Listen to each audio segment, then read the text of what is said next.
Je convoque ici Marie Bibi et l'étoile chrétienne parce que je me rends compte que vraiment il y a du n'importe quoi. Et lorsqu'on marche sur les choses bibliques, sur la chose divine, je suis interpellée.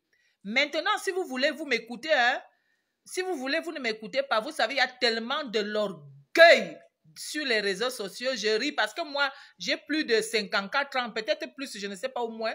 Mais vous allez voir n'importe qui pour, se mettre à parler n'importe comment aux aînés. Moi, j'ai des enfants déjà. Mon premier fils a 35 ans. Vous vous rendez compte? Il a 2 mètres. Il a peut-être 125 kilos. Il est devant vous comme ça, vous allez seulement pisser. Mais les gens aujourd'hui n'ont pas de respect pour la chose chrétienne, pour la femme de Dieu et autres, pour l'aîné. Et c'est ça que Dieu est venu gérer par Lord Kameni. Lord Kameni, c'est le suppôt qui est en train de faire exploser les derrière des gens. Vous allez seulement encaisser. Alors, je vous dis, appelez-moi ici Marie Bibi et l'étoile chrétienne. Je ne m'adresse pas aux autres hiboux et le corbeau qui parle sur Facebook là. Vous, votre sort est déjà scellé. Le sort de ces gens est déjà scellé. Le Seigneur m'envoie vers 2 personnes. Alors prenez vos tabourets et taguez-les et venez vous asseoir ici. Je vais commencer par Étoile chrétienne. Étoile chrétienne, tu es sûr que tu es allé voir ton pasteur et tu as expliqué à ton pasteur, ton leader spirituel, parce que vous parlez trop de Dieu là. Tu as expliqué à ton leader spirituel le phénomène Lord Kameni et il t'a encouragé pour que toi, tu viennes maintenant encourager la petite Marie Bibi. Marie Bibi, je crois qu'on t'a envoyé en Europe pour aller chercher la vie, comme on dit ici au pays. On t'a envoyé pour aller étudier. On t'a envoyé pour aller étudier. Maintenant, si tu trouves les 10 000 francs pour compléter les fins d'année sur Facebook, reste qu'à ça. Tu es déjà Kizanga Telwangoman. Qui t'a nommé chef bandit? Marie Bibi, un petit œuf. Moi, je te parle parce que je te dis que mon fils est né à 35 ans. 2 mètres et il a 125 kilos minimum. C'est pour te dire. Moi-même, j'ai d'abord 1,78 m, imagine. Donc, je vais te dire, Marie Bibi, sors de ce corps. Libère. Tu mens. Pourquoi tu peux... Tu dis, oh Seigneur Jésus au sang. Donc tu parles de Dieu. Tu parlais de Dieu. Tu connais Dieu? Je vais donc vous raconter d'abord 3. Essayez de me répondre. Moi, ne joue pas. Tentez de me répondre. Donc, je vais vous raconter 3 histoires, mes frères et sœurs. À chacun de trouver son compte. Ma grand-mère me racontait une histoire pour me donner la sagesse. Elle m'a dit que dans un village, il y avait un grand sorcier, un grand marabout. Et chaque pasteur qui arrivait dans ce village, le sorcier tuait. Il a tué comme ça près de 6 personnes. Et un jour donc, on a envoyé un jeune pasteur. Et les gens ont commencé à pleurer que ouais, le jeune pasteur va mourir. Et le jeune pasteur allait voir le sorcier. Le sorcier lui a dit, depuis que tu es venu là, que tu fais tes choses là-bas, tu m'as vu là-bas. Et le pasteur a dit non. Il dit bon, moi aussi j'ai dit donc, ne viens pas ici. Si tu tentes de venir ici, parce que les autres quand ils arrivaient, ils mangeaient là-bas à votre hôtel, ils viennent encore ici, ils mangent. Le jour où tu vas arriver ici, sache que ton tour quand te chope va aussi arriver. Et l'histoire dit que le jeune pasteur est venu, il n'a fait que prêcher son Dieu. Et quand on l'a affecté, il est parti, il n'est jamais mort. Donc, prenez donc l'histoire. Un pasteur, bon, deuxième histoire, c'est Jean-Baptiste. Vous connaissez l'histoire de Jean-Baptiste.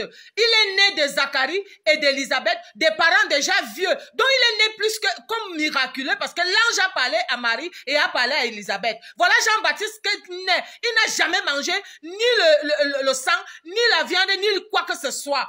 Il ne mangeait, il buvait que du lait. Et après, il ne s'est jamais marié ni quoi que ce soit. Il était venu pour annoncer, préparer le terrain à Jésus-Christ. C'était ça sa mission. Voilà qu'un jour, il commence à dénoncer Hérode. Hérode, c'était le roi. Et Hérode avait pris la femme de son frère qu'il a épousé. Cette femme s'appelait Hérodias. Et Jean-Baptiste a commencé à dire, tu n'as pas honte, Hérode, tu n'as pas honte. Dieu va te condamner. Mais est-ce que Dieu l'a envoyé aller parler à Hérode et à Hérodias? La Bible dit, vous connaissez l'histoire, que sa tête a été offerte dans un plateau par la fille d'Hérodias. Parce que Hérode s'est vengé. Hérodias s'est vengé de lui. Jésus était déjà en train de rendre ministère, puisqu'il a convoqué Jésus en prison. Quand Jésus est parti, Jésus par pudeur ne voulait pas le menacer, parce qu'il était le père du baptême de Jésus-Christ. Et il a demandé à Jésus de le libérer. Jésus ne l'a pas libéré. Jésus a prié pour lui. Il est tombé. Il a seulement libéré son âme. Et Jean-Baptiste est mort. Pourquoi? Parce qu'il est sorti de son réseau. Il est sorti de son carnaval. Il est sorti de sa ligne. Il est allé juger Hérodiade. Hérodiade s'est vengé. Même Dieu a regardé. Dieu n'a rien fait parce que Dieu ne l'attendait pas là-bas. Alors, il y a un autre jeune là, le jeune Kabaki là qui est mort, le jeune Global, ils sont morts 5, avec 4 de ses amis, des frères et sœurs. Alors, qu'est-ce qui s'est passé? On dit qu'il a prié. Est-ce que sa prière pouvait soutenir ce qui lui faisait face? Alors, je veux vous dire, s'il vous plaît, Marie Bibi et Étoile Chrétienne, tu es en train de conduire ta petite sœur vers le suicide. L'affaire spirituelle, ça ne se passe pas comme ça. Vous n'allez pas me dire que dans un village, on te dit que voilà le sorcier qui tue les gens. Voilà le sorcier qui fait ceci. Si le sorcier agit de manière spirituelle, les règles, la loi dit que toi aussi tu agis de manière spirituelle. Si le sorcier vient t'attaquer physiquement, là tu peux réagir même. Et même là tu n'attaques pas physiquement. L'affaire spirituelle s'attaque spirituellement. Donc je vais dire ceci. Et quand je dois aller m'agresser à un sorcier ou à quelqu'un qui fait ces choses, je regarde son âge. Si je vois que la personne est plus âgée comme moi et je l'attaque malgré ça, même si j'ai toute l'onction du monde, je vais subir. Parce que dans la vie, c'est ce que tu sèmes que tu récoltes.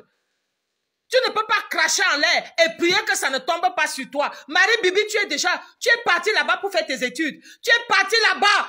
Ne te mêle pas de la sorcellerie. Je ne sais pas. Quand j'ai vu que tes vidéos étaient déjà partagées par des grands blogueurs, j'ai su qu'on est déjà en train de t'appeler. On t'appelle déjà dans les choses compliquées. Voilà ça qui est déjà là. Voilà ça qu'on t'appelle maintenant aussi. On t'encourage dans quoi, Marie Bibi? Tu n'as pas honte, un bébé comme toi? Un bébé comme toi, tu fais face à des femmes, à une femme, tu ne sais pas d'où elle vient. Elle a parlé. Ouais, ça te... Quelqu'un porte son pantalon, ça te sert? C'est ce que Dieu t'a envoyé faire sur Facebook? Est-ce que tu sais que tu peux dire le sang de Jésus, tu pars? Et il y a des hommes de Dieu qui se sont attaqués, qui ont essayé de délivrer des personnes et Dieu n'était pas avec eux. Et ces hommes de Dieu sont morts. Qui t'a même dit que tu dois faire ce que tu fais là? Et tu persistes. Parce que tu parles déjà le bon français. Tu es venu sur Facebook, ton visage était comme le noir comme la marmite de qui? Voilà que ça brille. Satan veut déjà les sorciers de ton village sont déjà en train de souffler ton cœur. Voilà que tu es belle. Tu commences à mettre le rouge à lèvres. Tu commences à briller. Marie Bibi, les sorciers de ton village sont déjà en train de t'appeler. Sors de la sorcellerie. Sors du suicide spirituel. Tu es en train de te suicider là. Et j'ai les enfants. Peut-être tu es mon 5e enfant. Je ne peux pas laisser ça. Je ne peux pas laisser que vous venez parler du spirituel comme ça. Et c'est la dernière fois que je te parle de ça. Tu as dit que tu n'enlèves pas toi-même là-bas. Dieu a dit à Adam, tu vas mourir. Adam est mort. Mais ça, Adam, c'est la mort là qui est jusqu'à aujourd'hui. S'il vous plaît, veuillez partager. Nous sommes ici pour redresser et pour élever la parole de Dieu plus haut, pour amener la sensibilisation. C'est à trop durer. La bassesse et les déviances, l'impudicité, l'iniquité, l'abomination, abat toutes ces choses. Vive le Seigneur Jésus, forever. Veuillez partager et veuillez vous abonner.